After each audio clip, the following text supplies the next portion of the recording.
if you're going to be in this AI world, there's really two sides to the ROI coin. We love talking ROI when it's related to AI. This is the PMP Industry Insider Podcast. Hello, everyone. Welcome out to another episode of the PMP Industry Insider Podcast, where we take a look at what is changing in the pest and lawn industries, and we take you to the front line to those that are driving those changes. As always, I'm Donnie, Shelton, owner of Triangle Home Services, which has Triangle Pest and Triangle Lawn. And with me is the Jersey, but actually Florida resident, and I don't know, I am definitely a Florida resident for any revenue agents for tax purposes, and any IRS agents may be listening. Mr. Dan Gordon, Dan, would you like to say good afternoon, sponsors, topic, and our very special guest?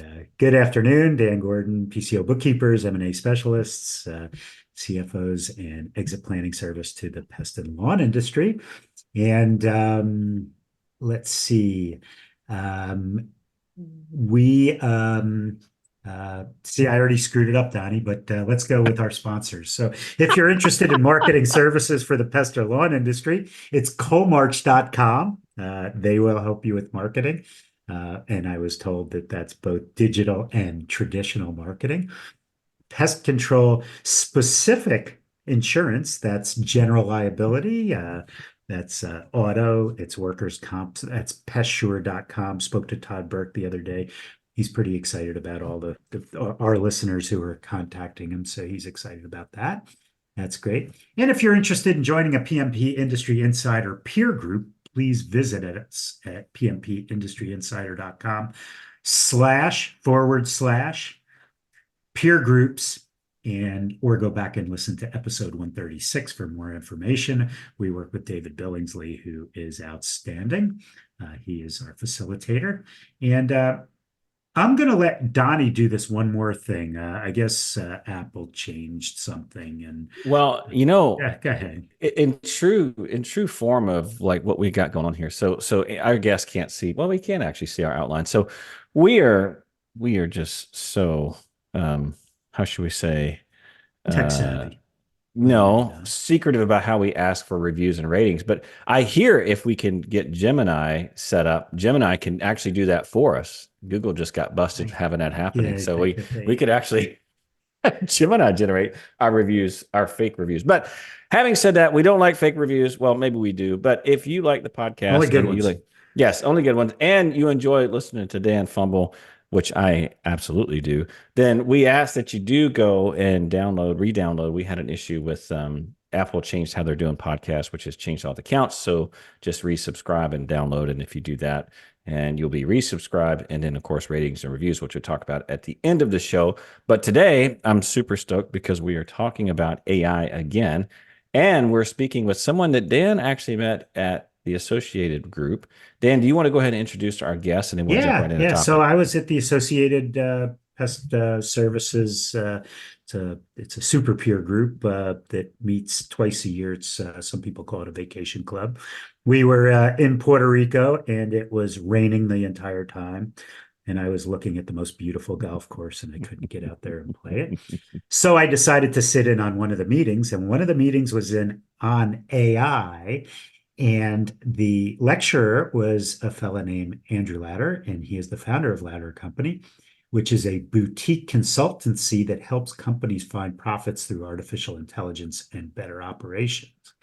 And I was just blown away with what Andrew had to say. And I said, Andrew, would you like to come on our podcast? And he agreed, and here he is. And welcome. Thanks for coming, Andrew.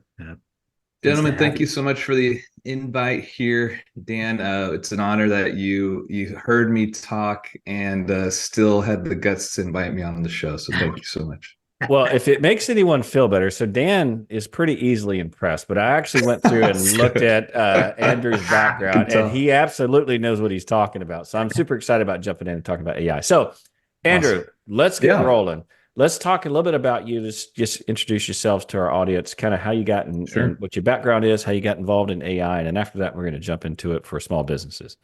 Yeah, absolutely. Thank you so much. Andrew Lauder, founder, CEO of Lauder Co., a Dallas-based consultancy. And Dan, you nailed the one-liner for me. But absolutely, we're focused on helping our clients just operate more effectively, efficiently, productively, all in the name of increasing their profits. And we do that the old school way of process improvement, change management, KPIs, all those kind of growth and scale operational tactics and strategies. And then also on the new school side of it, in terms of finding AI solutions that can help with a number of the business growth and operational problems that a business might come across.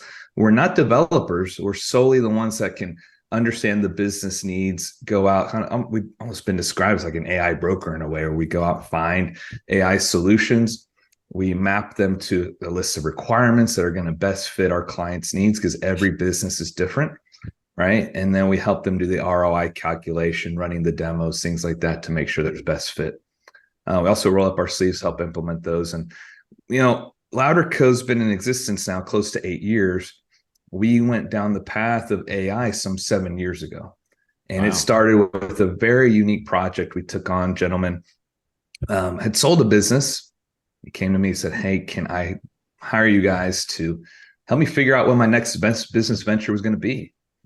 And that sounds like an awesome opportunity. So jumped on it, and we took them down this path and landed on discovering, hey, if we can build out an AI tool that can match job seekers to employers based on culture fit, there could be something big there, right? Because especially back, this is some 7 years ago or so, the thoughts of culture and core values was at the forefront. AI was hitting a bit more of the mainstream. And so at that point, it really dawned on me, look, we've got to bring the AI value proposition service offering into Louder Co. and bring those to our clients. And we've been doing that for a while now, but then ChatGPT came into the scene November 2022 and poured gasoline on a fire, and really took something that usually is hard to understand. It's high conceptual type of stuff, AI, right? And it brought it down to something way more concrete, way more simpler to use. And I think business leaders are now just awoken, if you will, on the opportunities of AI. And, we always preach, hey, the AI has never been less intimidating and more attainable than ever before. And so that's where we help our clients find those solutions. So I have questions. Absolutely. Let's go. I'll just sit back and let's go. Okay. Yeah. So, all right. So I've used AI in my business for writing code, writing simple like Google app scripts, those types of things, like when I need help, if I get stuck or whatever. And it's pretty good at that. I mean, I've noticed at times it may go down a road and you're like, I'm not sure what you're doing. And I've used it for content, though I will say I use it more for boilerplate content. Sometimes I don't like the tone. I feel like it takes out my tone. But I wanted, there's this whole concept of prompt engineering. And, how do you get really good prompts to get what you're trying to get? Because I mean, I've seen some people use AI and I'm like, I couldn't understand what you were telling or asking me if you asked me that question. Like, so asking AI that I don't. So if someone is interested in like, okay, I'm gonna use AI, I'm gonna implement it in marketing, or I'm gonna implement it in my writing, like, where can you go to learn about, okay, this is how you actually write a prompt, and here's what you need to be specific about so that you can actually get out of AI what you want? Yeah, great question, Donnie. Look, I think to give you the right answer, the best answer here, I've got to give you a tad of background. Okay, so Donnie, what you're talking about with prompt engineering is rather exclusive right now to generative AI. Yep. Generative AI being, the new hotness, if you will. So ChatGPT is a type of generative AI, right? And so I'm going to pause you real quick just to make sure our listeners are caught up. So prompt engineering, you go to ChatGPT, that's a prompt. It's the question that you ask for a GPT. So generative, whatever that text is going to come back. Generative pre-trained transformer. Correct. All right. Continue on. I just want to make sure I got it with us. That's right. So you go in, and there are a number of generative AI tools nowadays, and you hit on one on your show on AI not too long ago with Microsoft Copilot 365, where you've got to generate a question, a command to AI. And the more specific you are in how you write that command up or that question up, the better the output's going to be. An example I love sharing is this lawyer made headlines when he almost got disbarred because he used ChatGPT early on to help write a briefing to support his case. And the headlines were reading ChatGPT was wrong. Oh, the death of AI and ChatGPT was terrible. But when you really dig in, this gentleman used really awful prompting. He said, give me examples that will support my case. Okay. That was his prompt.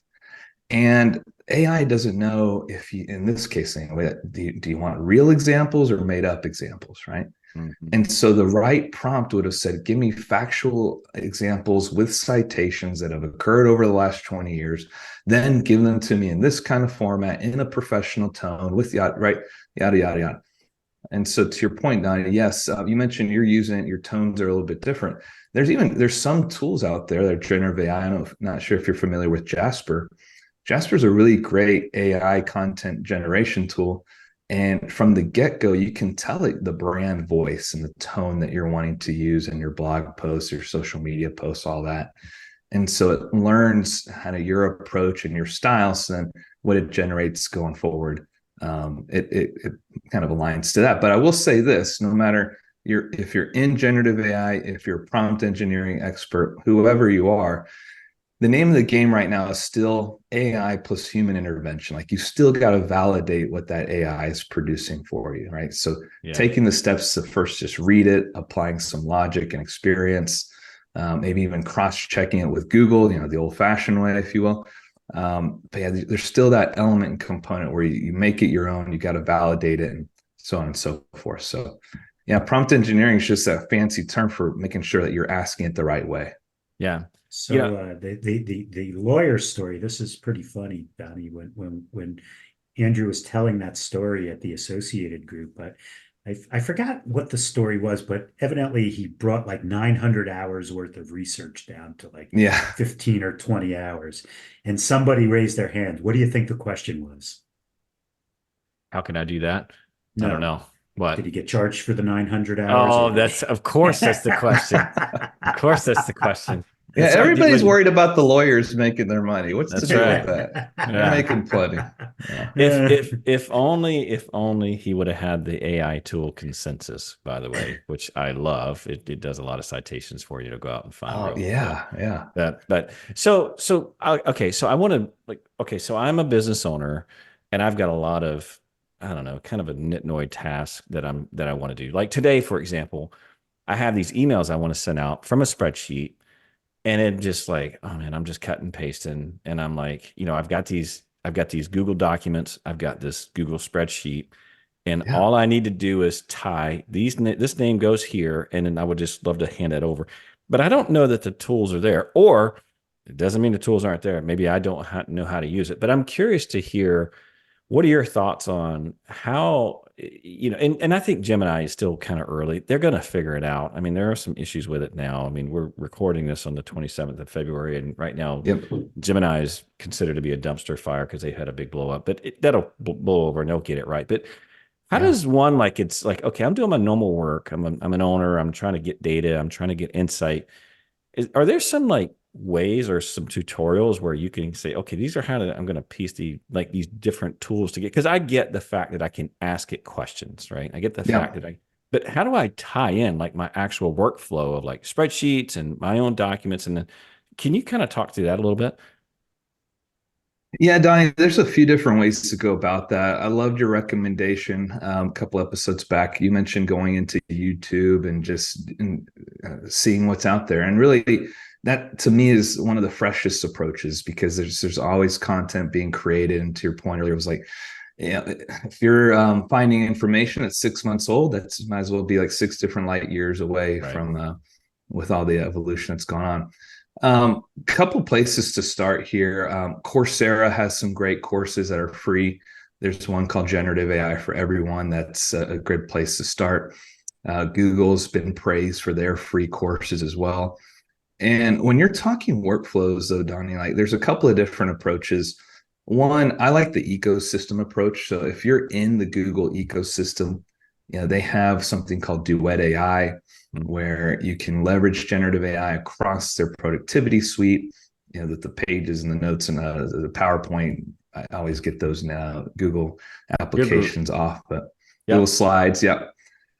And same with Microsoft with Copilot 365 and what they have baked in the PowerPoint and Teams and Word, Excel, that. And so, kind of living in that ecosystem and leveraging some of the workflows that are built in through that. Outside of that, then there's kind of going beyond the ecosystem, and Zapier has really made a name for itself in taking data from one application and integrating it with another. And it's very self-service, right? You don't necessarily need to be a developer on some of the simpler ones. There's some complex ones that perhaps you just need that insight and knowledge in terms of how to build those out for yourself. But they have millions of pre-built APIs and connectors, and they've proven to be very, very good. We've helped certain clients set those up.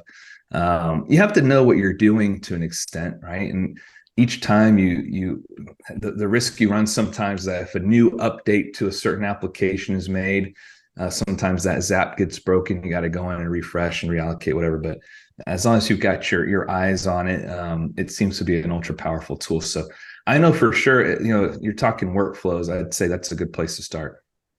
It's so funny that you mentioned that because there's a crazy YouTube video, and I know Maurice is going to ask me for this because I'm going to say it and she's going to text me after the episode, but there's a crazy YouTube episode or video where a guy takes and he builds his own personal assistant using Zapier, connects his calendar, connects his task list. I mean, he connects like 4 or 5 different things and then boom, creates his own GPT, has it all connected through Zapier, and then tell me my calendar, send me an email in the morning. Like it was anyway. I'll try linking it at the end.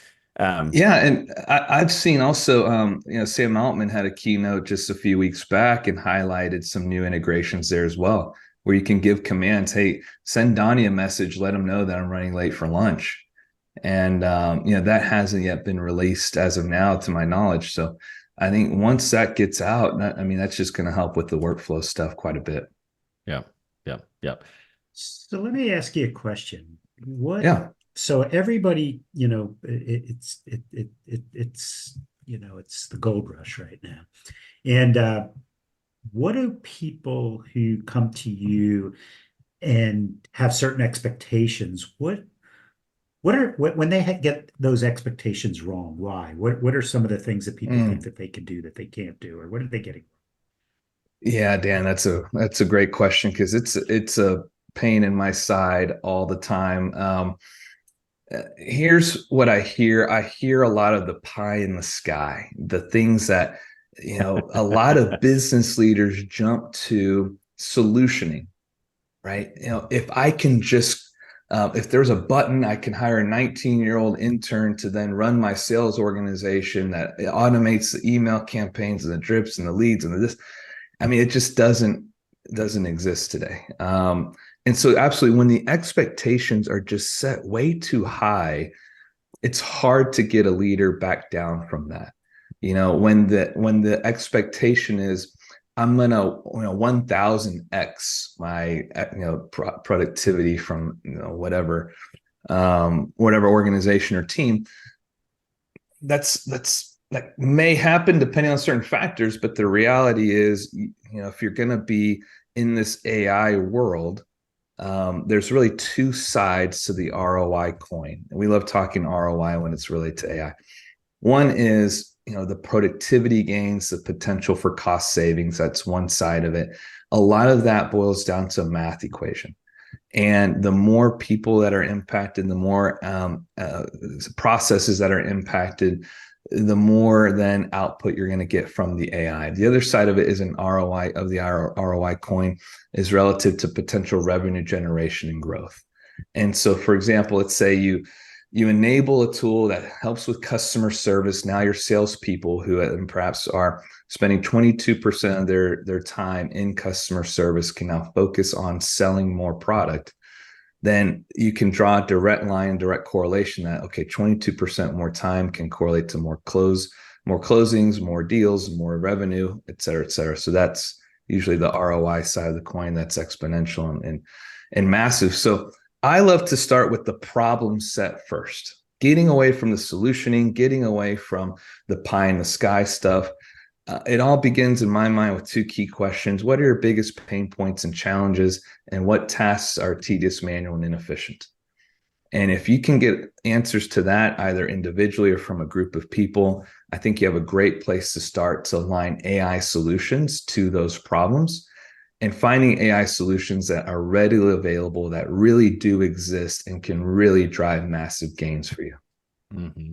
You know, it's funny you say that, because that was a similar problem back when everyone was, when software was just taking off, and people were like, oh, we got to get this software, but it wasn't really solving a business problem. I mean, it was interesting, right? And it was great, but it didn't really, like you talk about, the ROI is just wasn't there. So let's dig into that a little bit. So can you talk about maybe some case studies or some examples where you guys were able to kind of say, okay, this is a pain point, and here's where AI makes sense, and here's the impact. Any thoughts on that, or like any examples you can think of? Yeah, for sure. I'll name a few, because I know this is a wide-reaching audience, but I know, you've mentioned Microsoft Copilot 365, right? Yep. There are studies that are coming out now. For every dollar spent in Copilot, they're seeing about 3.5 to 8x return on the productivity gains that's coming through Copilot 365. And so we're talking, let's say you have a team of 50 people, with the subscription costs and the productivity gain at those levels, you're talking close to about 200K turnaround there in terms of your investment versus the outputs that you're gaining.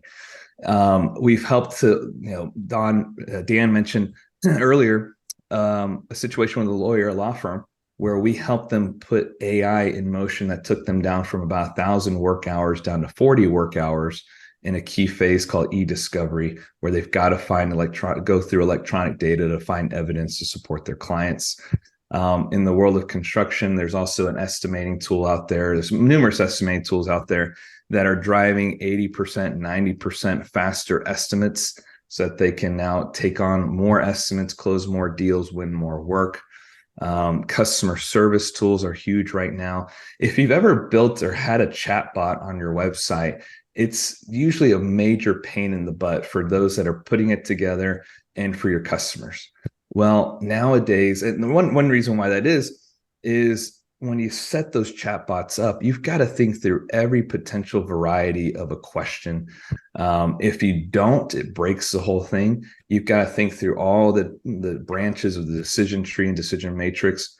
But nowadays, all you need to do is upload your knowledge base of information through the use of generative AI and large language models, which you taught everybody on the previous episode on AI. You're now customers can ask questions very naturally in any way, shape, or form. And so long as that answer is in your knowledge base, it's feeding that answer to the customers. So it's a much better customer experience there as well. Yeah. So have you done any thinking about, I know when like Expedia came out, travel agents were kind of, their days were numbered. I see, this for content writers, that's going to change that industry. For CPAs, it's going to change that industry. Engineers, you just made me think of, well, why would I hire an engineer to draw a building out when I could do this? What are some of the other areas that you think, coders, who else is going to be affected by this? At first, it'll be negative, but then people will come to terms with it and figure it out. But what are some of the other areas? I think blanket answer is low performers are going to be impacted right away. Generative AI specifically is a tool that you hand it to a rock star, they're only going to shine so much further. You hand it to that D or F player, it's only going to shed a light on just how bad they might be. And so right away, if you're looking for opportunities for cost savings there, those D and F players, they're going to have a really hard time showing their value in this future of AI space. So I wouldn't necessarily hone in on a particular industry just yet. I'd be more blanketed and say D and F players. But absolutely, like with ChatGPT coming on the scene like it did, generative AI growing as it has, it's entered into a realm that many thought would be one of the last parts of business being impacted with AI. And those are the office workers, that the white collar folks that are behind a desk, who are usually having to draw off a lot of knowledge and expertise, experience, all that to make hard decisions. Well, now the AI is able to do a lot of that for you. And so that's where I think the key differentiator, and I think you start in a good place with this all, Donnie, is like, where can you learn to be better about using this? Because those that will harness the power of AI, those that will become good at prompt engineering, those that have the desire to be proactive in seeking answers, validating those answers, looking at AI as an incredible tool and head start, rocket fuel, etc. Those are the ones that are going to shine in the future. The naysayers, the haters, those that don't really learn what's going to be needed in this future of the workplace, those are the ones that are going to struggle. So you were at Associated. Unfortunately for you, you talked to Dan, sounds like. Based on conversations that you had and, looking at our industry, what do you think are some good potentials? Gosh, I think a lot of it is some of the usual suspects, but just so much greater, so much bigger. I think if you're a pest management company that, let's say, has a contact center, I think your ability to answer calls is going to increase. Your ability to resolve customer inquiries is going to increase. If you're kind of in that route planning, scheduling, I think looking at different components of prediction to help with the routing, would help with the weather. You brought it up yourself, Donnie, too. I think that's going to become a big component. I think even the ability to seek payment faster, get cash flow in the door faster is going to be another component to it. We've mentioned the marketing, the content generation. And look, Gemini, when it first came out, it made a big splash in kind of beginning of January, and it's kind of the names become misconstrued with other things, but it came out as this sort of multimodal AI, where now you can interact with the AI in more than just your text inputs. It could be video, audio, code, all these things. And so I was envisioning a world where, leveraging your phones, you could look into, let's say, a pest, your van, and just film around, and it can tell you, okay, you're missing these tools, this inventory. You need to restock on XYZ, come back to HQ and get it done, right? I think it can also feed information back for inventory purposes. So it can track usage across your fleet and then feed it back to HQ, so it can predict where your inventory is going to be reduced based on the types of jobs you're taking on. Yeah. There's a lot out there. And even for those out in the field, I think equipping them with, let's say, some sort of generative AI knowledge base, that if they come across a situation, don't know how to handle it, they can fall back, hop on their phone, hop on their device, and ask their knowledge base for ways that perhaps it's training that they got a year ago, that's in the back of their mind. They don't recall it, but now they're able to access that knowledge base, and it feeds them that information right away, improving the customer experience. So whole slew of opportunity, frankly. And we haven't even hit on some of the more kind of table stakes of like marketing and accounts payable and all these other things. What are you thinking about for marketing? I mean, just the analytics, or can it generate a better commercial, or A/B testing? What do you think? All the above. In the presentation you saw, Dan, I think I hit on a couple of things relative to marketing. One is what Adobe's doing. They created Firefly. Now it's baked into Photoshop and InDesign, all that, all with giving the user the ability to generate graphic images and do graphic design work through commands. And also a tool called Jasper, which I mentioned earlier, that creates the social media, the blog posts, all that content generation. And I've had a chief marketing officer share with me that her company started using both of those, and her marketing department has 4x their output without needing to add a single person to their marketing team. And so that's where I see this going for pest control companies, is You've now you can arm people that maybe aren't necessarily marketers, especially smaller companies, right? They have people wearing a lot of different hats. Maybe 20% of their job is in marketing. Well, now you can equip them with a tool that they're producing outputs the equivalent of an entire 100% FTE, right? And so just from the creation of better content, the social media posts, just highlighting some of the reviews. You're right. OpenAI highlighted its new tool Sora that does the AI video generation. We're going to see a lot more of that coming down the pipe relatively soon. And so I really think if you're a pest control company and you're not leveraging marketing, you're going to be left in the dust because it's going to be a lot about that content creation. So one of the questions that came up, and you had a pretty good answer for it, was, that whole New York Times lawsuit accessing their information, but also if I create an ad, can I copyright it? What makes me think that Donnie doesn't ask the same questions and come up with the same ad? And is it whoever's quicker to the punch, or how's that going to work? And I know you're not a lawyer, but yeah, best answer you can. I would say a couple of things. I would say the fundamentals that we're living in today relative to copywriting still will exist.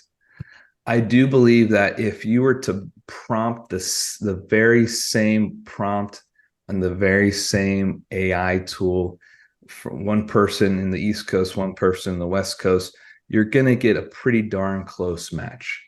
Okay.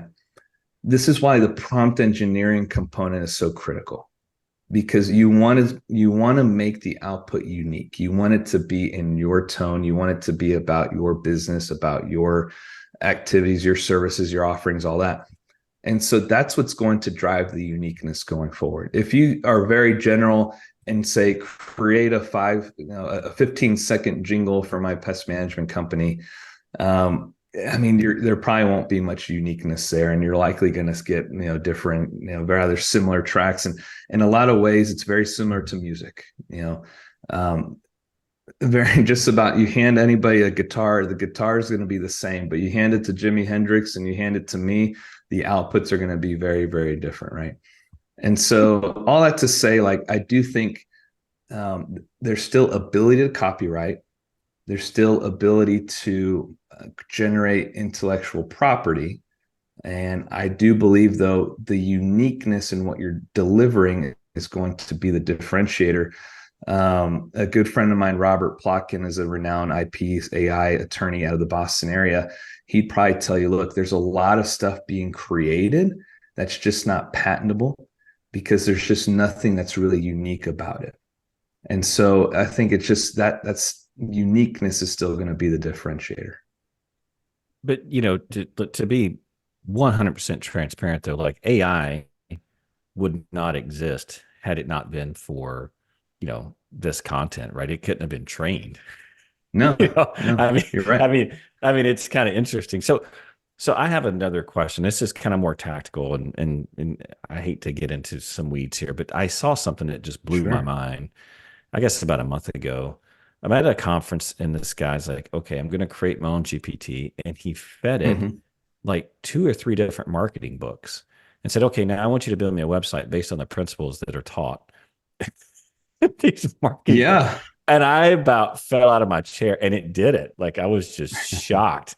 So how if, okay, so let's say I have my little company and I'm like, all right, I like this book. I like this methodology when it comes to marketing.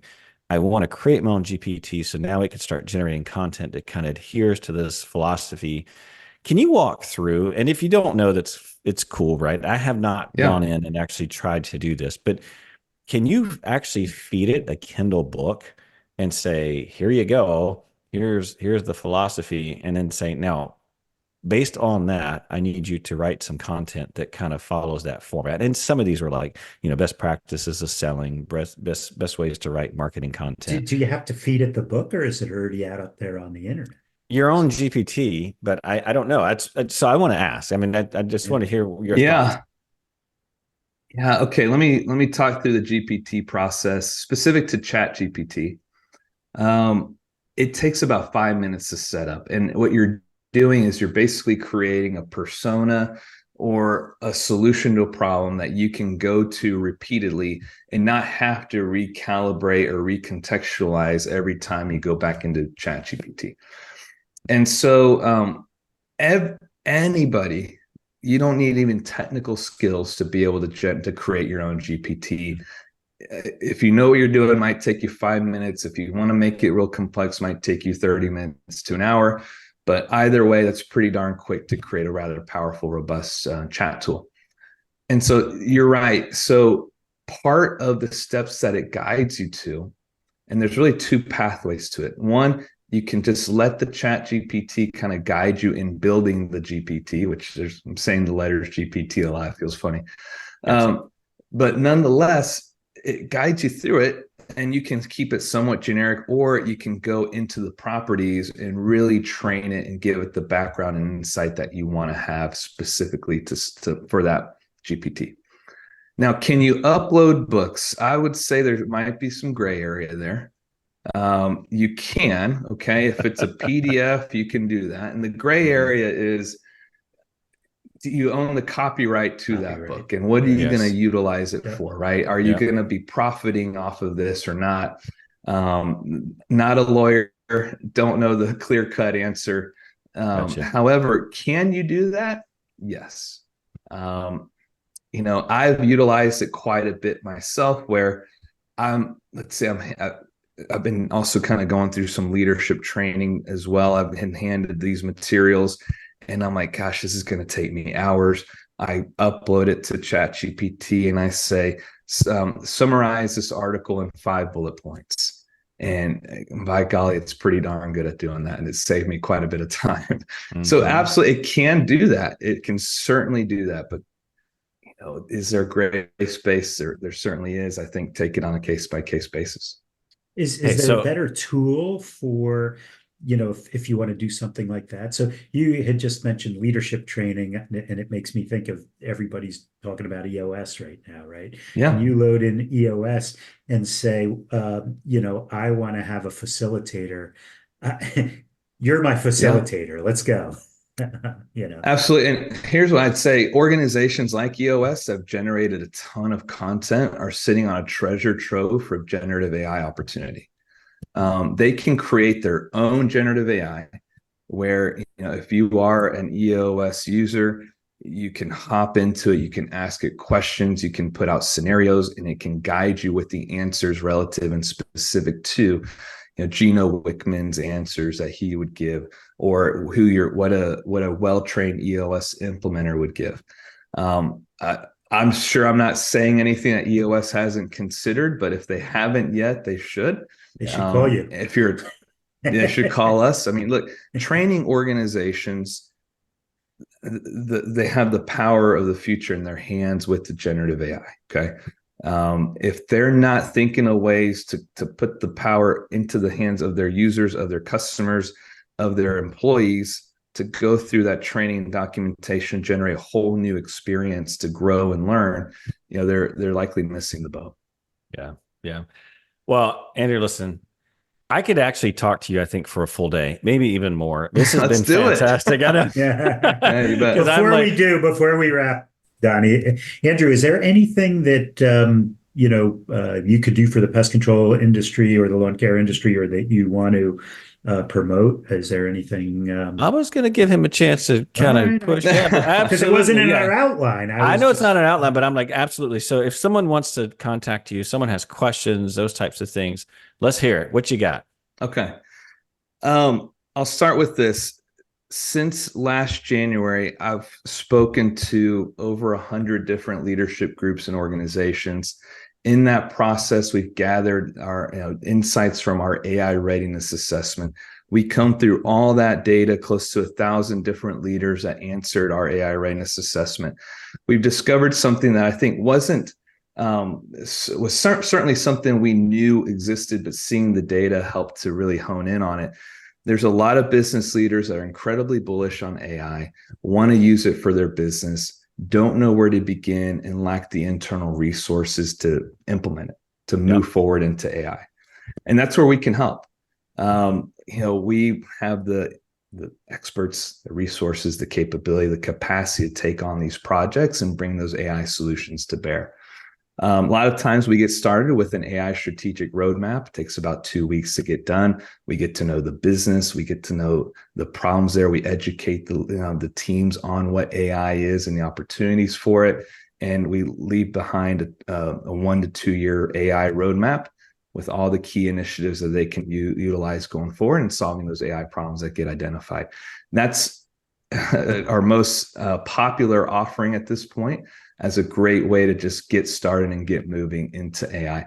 Doesn't matter the size of the business. I think AI is a solution that every size business can benefit from. That's the beauty of the time period we're living in right now. Even the small, Davids can compete now with some of the Goliaths out there. AI is becoming a great equalizer and great differentiator. So lots of opportunity out there. Okay. We need a phone number and website here. That's where I was getting to. So let's do that. Yeah, I'm not giving my phone number, man. There's a lot of weirdos out there. Cell number. Not even this trying industry that. there are. I'm already, there's so many. Go to louderco.com, and it's louder, LOUDERCO.com. Go there. There's a link on there to schedule a meeting with me, 30-minute AI intro conversation. We can talk AI. You can invite anybody you want to come talk AI. We'll have that initial conversation, and we can determine a path forward for you with AI going from there. Fantastic. That's what I was looking for. Well, Yeah. Andrew, it's been great. And just a reminder, we'll link his website up on the show notes. And just a reminder, all the resources and topics we talked about, even the video that I talked about earlier, is going to be available on the podcast website, pmpindustryinsider.com. Just take a look under show notes. Maybe we need to start using AI to listen to our podcast and give the summaries. Maybe that's an idea we can push to the Marisa. Or radar. And but the reality of it is that we always appreciate ratings and reviews. If they're positive, please go to Google, or YouTube, wherever. If they're negative, we ask you to direct those at Dan. And other than that, we're going to sign out. We'll see y'all next time. Take care. Thank you, guys. Bye now. Take care.